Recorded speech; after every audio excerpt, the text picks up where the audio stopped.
Once upon a time there lived a wise and master in a peaceful monastery nestled in the hills. He lived with many of his disciples who sought his wisdom and guidance to progress in their spiritual and personal lives. One day a curious disciple approached the master and asked, "Master, how can we progress in our lives and become better individuals?"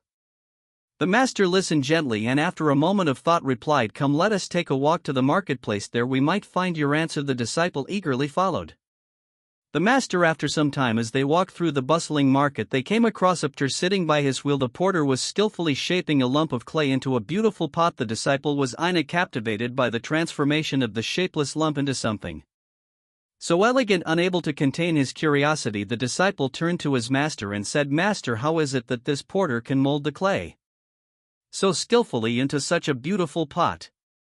The master smiled and said, "Let us ask him directly." The two approached the porter and the disciple humbly asked, "How do you create something so wonderful from a simple lump of clay?" The porter passed his work, smiled kindly and replied, "The secret lies in the clay itself. When the clay is soft and willing to be shaped, I can mold it into any form I desire.